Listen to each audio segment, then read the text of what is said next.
તો હવે છઠ્ઠા નંબરનો પાઠ છે ખડકો, ખનિજો અને જમીન. તો હવે આપણે એના વિશે અભ્યાસ કરીશું. ખડકો, ખનિજ અને જમીન, આ બધાનો આપણે અભ્યાસ કરી રહીએ કે શું છે નોલુન પેલુન એ બધી વસ્તુ. બરાબર.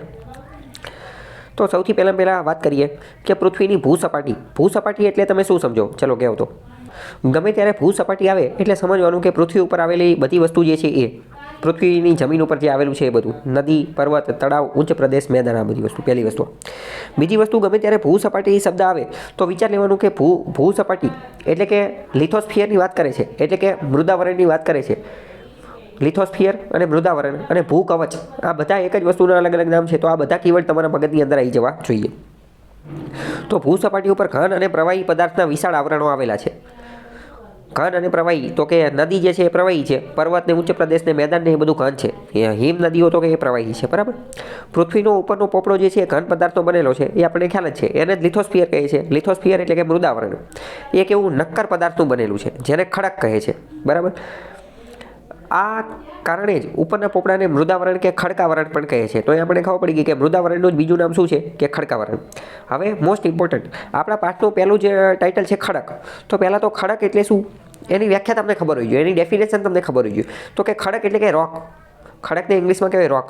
તો કે ખડકની વ્યાખ્યા શું કહી શકે? તો કે ખડક એટલે એક કે તેથી વધુ ખનિજ દ્રવ્યોના સંગઠિત જથ્થાને ખડક કહે છે. એક કે તેથી વધુ ખનિજ દ્રવ્યોના સંગઠિત જથ્થાને ખડક કહે છે. તો વ્યાખ્યા ઉપરથી એટલી તો ખબર પડી ગઈ કે એટલી તો ખબર પડી ગઈ ખડક જે છે એમાં એક કરતાં વધુ ખનિજ હશે, એમાં એક કરતાં વધુ ખનિજ હશે. તો પ્રશ્ન થાય તો કે તો ખનિજ એટલે શું? તો કે ખનિજ એટલે શું? તો કે ખડક જે છે ખડક એ જુદા જુદા દ્રવ્યોના સંયોજનથી બને છે, તે દ્રવ્યોને ખનિજ કહે છે. તો જોયું, એક રીતે તો વ્યાખ્યા સરખી કહેવાય નહીં, કારણ કે બેયને એકબીજામાં વાપરી નાખી. પણ જીસીઆરટીમાં આપેલી છે, પુસ્તકમાં આપેલી છે, તો આપણી માટે થોડું સારું થઈ ગયું, યાદ રાખવી સહેલી પડી ગઈ. ખડક અને ખનિજ બંને એકબીજા સાથે જોડાયેલા છે. ખડક જે છે એમાં એની વ્યાખ્યામાં ખનિજને ઉપયોગમાં લઈ લેવાનું અને ખનિજની વ્યાખ્યામાં ખડકને ઉપયોગમાં લઈ લેવાનું. ખડક એટલે શું? તો કે ખડક એટલે શું? તો કે એકથી વધુ ખનિજ દ્રવ્યોના સંગઠિત જથ્થાને ખડક કહે છે. જ્યારે ખનિજ એટલે શું?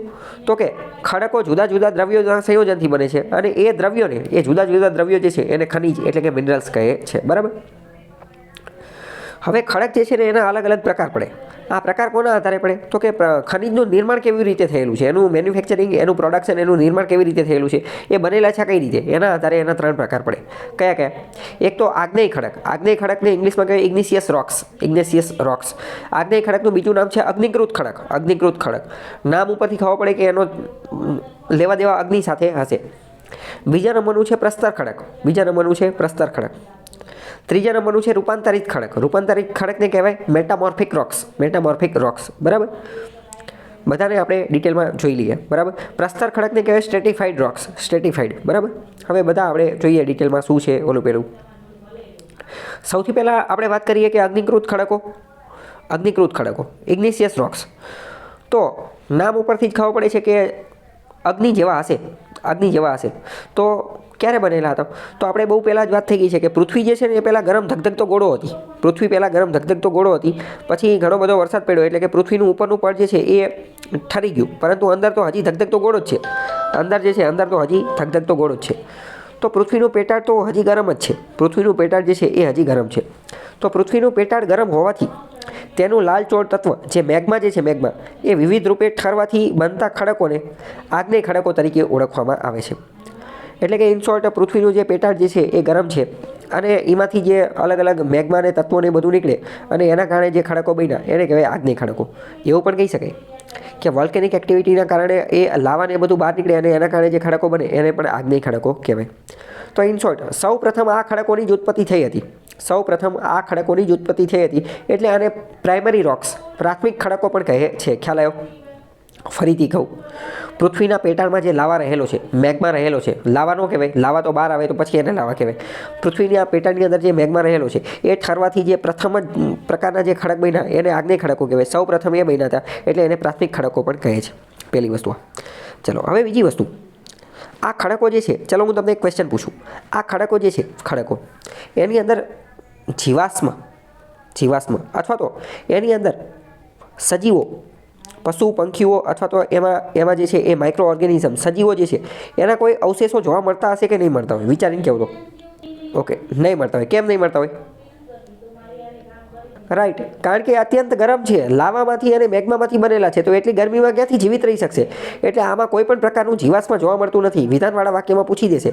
આ બુકની અંદર આપેલું નથી, પણ એકવાર પૂછેલું છે તો બીજી વાર પણ પૂછી લે. બરાબર, તો તમારે યાદ રાખવાનું કે કોઈ પણ પ્રકારનું જીવાશ્મ આમાં જોવા મળતું નથી.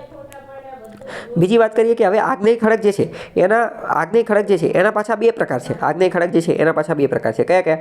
તો કે આંતરિક આગ્નેય ખડક જેને કહેવાય ઇન્ટ્રુસિવ અને બાહ્ય આગ્નેય ખડક જેને કહેવાય ઇન્ટ્રુસિવ અને એક્સટ્રુસિવ. આઈ અને ઈ, ઇન્ટ્રુસિવ અને એક્સટ્રુસિવ.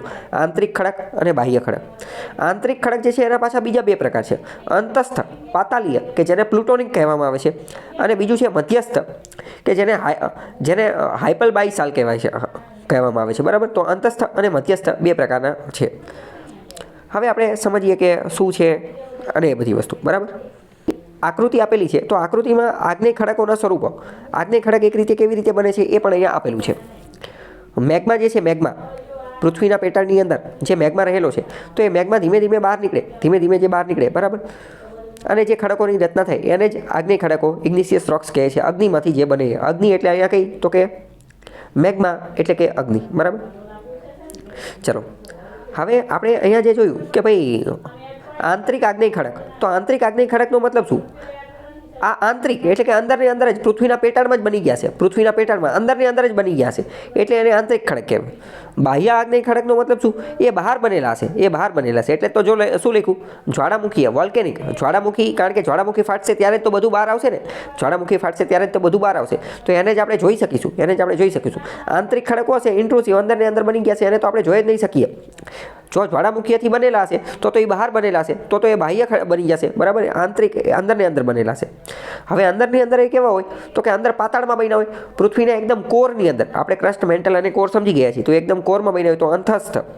પાતાળની અંદર બનેલા હોય પ્લુટોનિક હોય, અથવા તો પાતાળમાં નહીં, થોડાક મધ્યમાં બન્યા હોય તો એને મધ્યસ્થ કહેવાય. તો ઇન શોર્ટ આ જગ્યાના આધારે આ નામ પડેલા છે. ખ્યાલ આવ્યો કે નહીં? જગ્યાના આધારે આ નામ પડેલા છે. ઓકે, જો નીચે આપેલું છે કે મેગ્મા, આખો મેગ્મા જે છે, પૃથ્વીની અંદરનો મેગ્મા આપણને બતાવેલો છે. તો જો એકદમ અંદર બને તો એને અંતસ્થ કહેવાય. બરાબર, અંતસ્થ આપેલા છે. એની ઉપર થોડું બને તો એને મધ્યસ્થ કહેવાય. એને શું કહેવાય? મધ્યસ્થ કહેવાય. અને એકદમ બહાર જ્વાળામુખીના કારણે બને તો એને બાહ્ય અથવા જ્વાળામુખી ખડક કહેવાય છે. જ્વાળામુખી અગ્નિકૃત ખડક. ઓકે, ખ્યાલ આવ્યો કે ન આવ્યો? હવે બીજી વાત કરીએ. આની અંદર જે છે એ સીલ, લોપોલિથ, ડાઇક અને લેકોલિથ આવી રચના પણ જોવા મળતી હોય છે. પ્રશ્ન પૂછાઈ જશે, સીલ, લોપોલિથ, ડાઇક અને લેકોલિથ આ કોની સાથે જોડાયેલું છે? તો આ બધી વસ્તુ જે છે એ અગ્નિકૃત ખડકો સાથે જોડાયેલી આકૃતિઓ છે, ભૂ આકૃતિઓ છે. જમીન ઉપર અલગ અલગ પ્રકારની આકૃતિ જોવા મળતી હોય. જેમ કે આપણે નદી જોઈ તો જોઈને ખબર પડી જાય, જેમ કે ત્રિકોણ છે તો જોઈને ખબર પડી જાય, ચોરસ છે, લંબચોરસ છે તો જોઈને ખબર પડી જાય. તો મતલબ કે આ બધાનો એક ચોક્કસ આકાર છે, ચોક્કસ આકૃતિ છે. પર્વત જોઈને ખબર પડી જાય કે આ ઊંચો હોય તો પર્વત કહેવાય, નીચો હોય તો ડુંગર કહેવાય. બરાબર, મેદાન કોને કહેવાય તો એ આપણને ખબર પડી જાય. તો એવી જ રીતે આવી વસ્તુ આપણે જોઈ ન હોય પણ આવું હોય, અમુક આકાર, અમુક આકૃતિ આપણને જોવા મળે તો એને સીલ કહેવાય, લોપોલિથ કહેવાય, ડાઇક કહેવાય અને લેકોલિથ કહેવાય. તો પહેલાં સમજીએ કે લેકોલિથ કોને કહેવાય. તો લેકોલિથ જે છે ને એ અર્ધચંદ્રાકાર હોય ને, અર્ધચંદ્રાકાર, તો એને લેકોલિથ કહેવાય. અર્ધચંદ્રાકાર હોય એને શું કહેવાય? લેકોલિથ કહેવાય. અર્ધચંદ્રાકારને લેકોલિથ કહેવાય. હવે ડાઇક સમજીએ. તો ડાઇક આ એલ આકાર જેવો, ઊંધા એલ આકાર જેવો હોય, ઊંધા એલ આકાર જેવો, તો એને ડાઇક કહેવાય. ઊંધા એલ આકાર જેવો જે બની ગયો હોય તો એને શું કહેવાય? ડાઇક કહેવામાં આવે છે. બરાબર, અને સીલ અને લેપોલિથ જે છે, સીલ અને લેપોલિથ એ આ છત્રી જેવો જે હોય, છત્રી જેવો, તો એને સીલ અને લેપોલિથ કહેવામાં આવે છે. ઓકે, ખ્યાલ આવ્યો કે નહીં? બરાબર, ચલો હવે પહેલાં આપણે સમજીએ કે અંતસ્થ આગ્નેય ખડકો, અંતસ્થ અગ્નિકૃત ખડકો. અંતસ્થ એટલે કે અંદરની અંદર જ બની ગયા છે. બરાબર, પૃથ્વીની અંદરને અંદર જ તે અગ્નિકૃત ખડકો જે છે એમાં મેગ્મા ઠંડો પડવાથી બની જાય છે. આ મેગ્મા પૃથ્વીના પેટાળમાં એટલે કે વધુ ઊંડાઈએ ઠરી જાય છે. જો વધુ ઊંડાઈએ ઠરતા હશે ને તો જ તો અંદરની અંદર જશે. જો ઓછી ઊંડાઈએ ઠરતા હશે તો એનો મતલબ તો શું? એનો મતલબ તો એમ કે બહાર આવી ગયા છે, પણ બહાર આવતા નથી. બહાર આવે તો એ વોલ્કેનિક રોક્સ બની જાય, જ્વાળામુખી ખડક બની જાય. તો અંદરની અંદર હતી એટલે કે વધુ ઊંડાઈએ ઠરે છે. તો વધુ ઊંડાઈ કીવર્ડ યાદ રાખવાનો, વિધાનવાળા વાક્યમાં પૂછાઈ જશે. બીજી વસ્તુ, વધુ ઊંડાઈએ ગરમીનું પ્રમાણ વધુ હોવાથી મેગ્મા ધીરે ધીરે ઠરે છે. એટલે આ જે ખડકો જે છે આ ખડકોની અંદર મોટા કદના સ્ફટિક જોવા મળે છે, મોટા કદના સ્ફટિક જોવા મળે છે. સૌથી પહેલાં આપણે કીવર્ડ સમજી લઈએ કે સ્ફટિકનો મતલબ શું, સ્ફટિક એટલે શું. તો સ્ફટિક જો નીચેના ફોટાની અંદર તમે જોઈ શકો છો એ સ્ફટિક છે, બરાબર. સ્ફટિકને ઇંગ્લિશમાં કહે ક્રિસ્ટલ, બરાબર.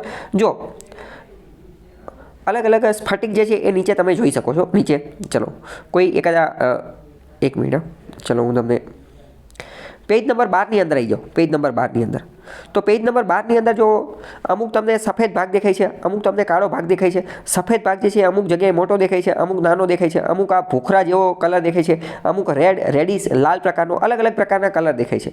તો ઇન શોર્ટ આ બધા શું છે, આ બધાને એક રીતે સ્ફટિક કહેવાય. આ બધાને એક રીતે શું કહેવાય, સ્ફટિક કહેવાય, એટલે કે ક્રિસ્ટલ કહેવાય, ક્રિસ્ટલ કહેવાય, બરાબર. હવે અહીંયા આપણે ધ્યાનપૂર્વક જોઈએ, બરાબર. તો આ બરોબર વચ્ચે જે દેખાય સફેદ તો એ બહુ મોટો સ્ફટિક છે, એ બહુ મોટો સ્ફટિક છે. જ્યારે એની બાજુમાં એક નાનો છે, એની બાજુમાં એક નાનો વ્હાઇટ છે, તો એ નાનો સ્ફટિક કહેવાય. તો સ્ફટિક ક્રિસ્ટલ ખબર પડી કે નહીં, મોટો સ્ફટિક અને નાનો સ્ફટિક ખબર પડી કે નહીં. તો સ્ફટિક કીવર્ડ ગમે ત્યારે આવે તો ખબર પડે કે નહીં. જો નીચે પણ જુઓ, નીચે પણ અમુક સ્ફટિક જે છે આપેલા છે, બરાબર. એક આખો બહુ મોટો પથ્થર છે, રોક છે, એની અંદર નાના અને મોટા પ્રકારના સ્ફટિક જોવા મળે છે, તો એને જે છે સ્ફટિક કહેવાય, બરાબર. જો એની નીચે બીજો પણ સ્ફટિક જે છે એ દર્શાવેલો છે, ક્રિસ્ટલ જે છે એ દર્શાવેલું છે, ઓકે. તો સ્ફટિક પહેલાં મગજમાં ઉતરું કે નહીં. તો હવે ગમે ત્યારે સ્ફટિક શબ્દ આવે તો તમારે વિચાર લેવાનું કે આ કોની વાત કરે છે, બરાબર. તો જેમ જેમ એ આ અગ્નિકૃત ખડક છે, આગ્નેય ખડક છે, ઇગ્નિશિયસ રોક છે, તો એ જેમ જેમ ઠરતો જશે ને એમ એ પદાર્થ બનતો જશે અને એમ એના સ્ફટિક જે છે એ રચાતા જશે. જેમ જેમ ઠરતો જશે એમ એના સ્ફટિક રચાતા જશે. તો હવે આ પૃથ્વીના ઊંડાણમાં બને છે, ભૂગર્ભમાં બને છે, અંતસ્થ અગ્નિકૃત ખડક છે.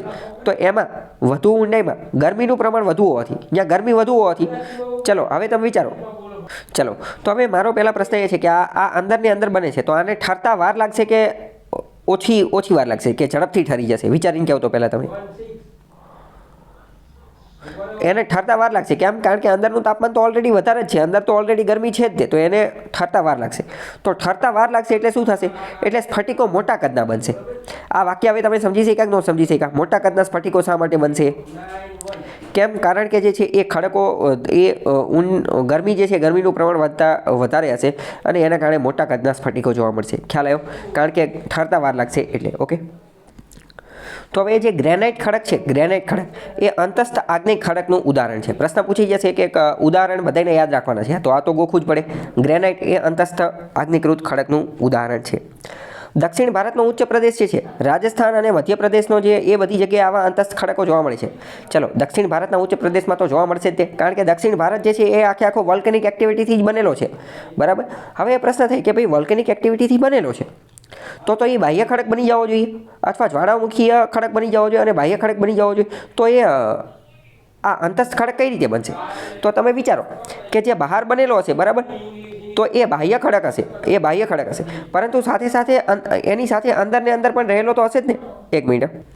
તો જ્વાળામુખીના કારણે આપણે સમજી ગયા કે જ્વાળામુખી ફાટ્યો તો બહાર આવી ગયું, તો જે બહાર આવ્યો એ બાહ્ય ખડક બનશે. પરંતુ સાથે સાથે અંદર ને અંદર એ થોડા ઘણા ખડક તો બન્યા જશે ને. એવું તો બનશે ને કે બધો લાવા બહાર આવી ગયો છે, બધો મેગ્મા બહાર આવી ગયો છે. પૃથ્વીની અંદર તો કેટલો મેગ્મા છે? અઢળક મેગ્મા છે ને, એ કંઈ બધો તો બહાર આવી નહીં જાય. તો અંદર એ થોડો ઘણો તો બનેલો જ હશે, બરાબર. એટલે અંદર જે બનેલા છે એ અંતસ્થ હશે, ઓકે. ખ્યાલ આવ્યો કે નહીં? બધું કંઈ બહાર આવી ગયો હશે નહીં. તો દક્ષિણ ભારતનો ઉચ્ચ પ્રદેશ, રાજસ્થાન, મધ્યપ્રદેશ એ બધી જગ્યાએ ગ્રેનાઇટ ખડક જોવા મળે છે, અંતસ્થ જે છે એ જોવા મળે છે, ઓકે. સમજાણું? હવે બીજું સમજીએ કે મધ્યસ્થ આગ્નેય ખડક. તો આપણે સમજી ગયા કે ભાઈ આ તો મધ્ય ભાગની અંદર બનેલા છે. આની ઊંડાઈ જે છે એ અંતસ્થ આગ્નેય ખડક જે છે એની કરતાં આની ઊંડાઈ થોડી ઓછી હશે, બરાબર. તો આ તમને ખ્યાલ હોવો જોઈએ. આમાં પાતાલીય ખડક અને બાહ્ય ખડકોની વચ્ચે જોવા મળે છે. પાતાલીય ખડક કેવો હોય? તો એ એકદમ ઊંડાઈમાં હોય અને મધ્યસ્થ આગ્નેય ખડક એમાં સીલ, ડાઇક, લોપોલિથ અને લેકોલિથ જેવા સ્વરૂપોની રચના કરે છે અને આ ખડકોને મધ્યસ્થ આગ્નેય ખડકો કહે છે. સીલ, ડાઇક, લોપોલિથ, લોકોલિથ આ પ્રકારની રચના જે છે એ કરે છે. તો આ તમને ખ્યાલ હોવો જોઈએ કે મધ્યસ્થ આગ્નેય ખડકો જે છે એ આવી રચના કરે છે. પ્રશ્ન પૂછી જશે, એ બધાના આકાર જે છે એ પણ યાદ રાખવાના છે, બરાબર. હવે એ તમે વારંવાર રિવાઇઝ કરશો તો યાદ રહેશે. બાકી તો કારણ કે આવા આકાર આપણે સામાન્ય રીતે જોયા ન હોય, પૃથ્વીની પેટાળમાં જઈને તો કંઈ આપણે જોવા નથી, બરાબર. હવે સમજીએ કે બાહ્ય આગ્નેય ખડકો કે જે જ્વાળામુખી પ્રક્રિયાના કારણે બને છે. ચલો હવે તમે વિચારીને કહો, આ જ્વાળામુખી પ્રક્રિયાના કારણે બને છે, બાહ્ય આગ્નેય ખડકો છે, બહાર બને છે, તો આને ઠરતા આ જે ખડકો જે છે એને ઠરતા વાર લાગશે કે વાર નહીં લાગે? આને સમય કેવો જોશે? વધુ જોશે? આને ઠરતા વધુ સમય જોશે કે ઓછો સમય જોશે? વિચારીને કહો તો. ચલો, તો હવે આ જે છે આ ખડકો એ ફટાફટ ઠરી જશે, એ ઝડપથી ઠરી જશે. ઝડપથી ઠરી જશે કેમ? કારણ કે ભાઈ ગરમ વસ્તુ છે તો એ ઠંડી ક્યારે પડે? તાપમાન વધે ત્યારે. તો બહાર પૃથ્વીની બહાર તાપમાન વધુ છે કે પૃથ્વીની અંદર પેટાળમાં તાપમાન વધુ છે? તો કે પૃથ્વીના પેટાળની અંદર તો બધું ધગધગે છે, અંદર તો બધું સળગે છે. તો ત્યાં તો ઠરશે જ નહીં એક રીતે, ત્યાં તો ઠરતા ઘણી વાર લાગશે. જ્યારે પૃથ્વીની બહાર આવી ગયો તો બહાર તો ફટાફટ ઠરી જશે, બહારના વાતાવરણના સંપર્કમાં તો ફટાફટ ઠરી જશે, તો વધુ ઝડપી ઠરી જશે. તો ઝડપથી ઠરશે તો ક્રિસ્ટલ કેવા હશે? સ્ફટિક કેવા હશે? સ્ફટિક અતિ સૂક્ષ્મ હશે, એકદમ નાના હશે. ખ્યાલ આવ્યો? Most important. જો હવે આમાં આ કોઈ સમજવાનું ન હોય, એકવાર સમજી ગયા એટલે યાદ રહી જવું જોઈએ, કારણ કે આ તો કોઈ આમાં રિવિઝનની જરૂર નથી. હા, લેકોલિથ ને લોપોલિથ ને એમાં રિવિઝનની જરૂર છે, આમાં નથી. ખ્યાલ આવી ગયો? ફરીથી કહી દો. આંતરિક ખડકો અને બાહ્ય ખડકો, ઇન્ટ્રુસિવ અને એક્સટ્રુસિવ. એમાં સ્ફટિકો નાના કેમાં હશે અને મોટા કેમાં હશે? તો મોટા સ્ફટિકો કેમાં હશે? તો કે મોટા સ્ફટિકો હશે આંતરિકની અંદર, જ્યારે બાહ્યની અંદર વોલ્કેનિકવાળા જે છે એમાં સ્ફટિકો અતિ સૂક્ષ્મ હશે. કેમ? કારણ કે ફટાફટ ઠરી જશે એટલે. બરાબર? તો ઠરવાની પ્રક્રિયા તમને ખ્યાલ હોવી જોઈએ. બેસાલ્ટ ખડક જે છે, બેસાલ્ટ ખડક એ આનું ઉદાહરણ છે. દક્ષિણ અને પશ્ચિમ ગુજરાતમાંથી મળી શકે છે. બેસાલ્ટ ખડક આનું ઉદાહરણ છે. આનું એટલે કોનું? તો કે બાહ્ય અગ્નિકૃત ખડકનું. બાહ્ય અગ્નિકૃત ખડકનું. ઓકે, ખ્યાલ આવ્યો કે નહીં? અગ્નિકૃત ખડકમાં કંઈ ડાઉટ હોય તો પૂછી લો.